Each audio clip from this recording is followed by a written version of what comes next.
Well, in a case full of details about young hockey players and allegations of group sex, a judge has found a coach not guilty of sexual exploitation.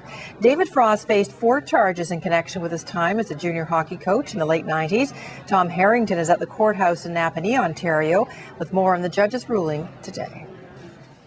It was an extremely long dissertation on the evidence before he announced his verdict, which actually took probably 90 seconds. But he spent almost 3 hours outlining the evidence presented by both sides in the case, going over in great detail and frankly in salacious and even graphic detail about some of the testimony around these group sex parties that were held in Deseronto in Ontario back in the mid-90s, allegedly involving Frost and some of his players and their girlfriends.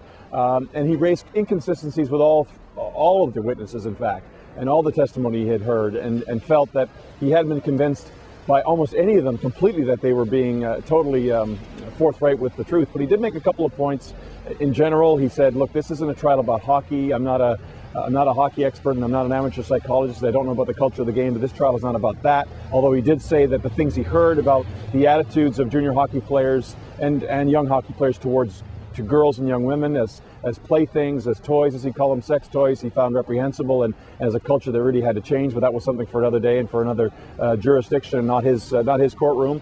He also felt that the Crown in this case maybe missed some opportunities. They could have built a better case. He suggested why the Crown, for example, didn't present the testimony from the parents of some of the kids involved in these alleged incidents, and what these incidents, whether these things were happening, how much these young people had shared with the parents. Why hadn't he heard, for example, from a sports psychologist about the alleged control that David Frost had over his players? And in the end, he said the thrust of the case was that Frost had some kind of extraordinary control over the 2 players, who, by the way, spoke in defense of Frost in this case, which he called an upside-down kind of defense, where the complainants were actually coming to the defense of the accused.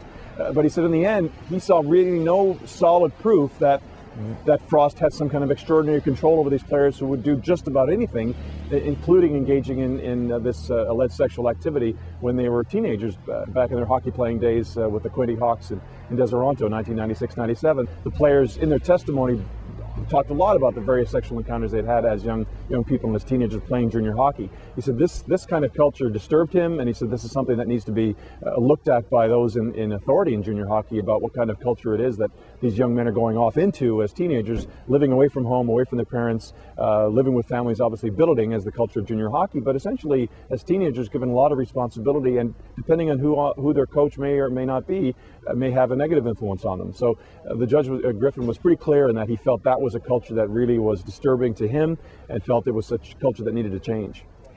Tom Harrington in Napanee, Ontario.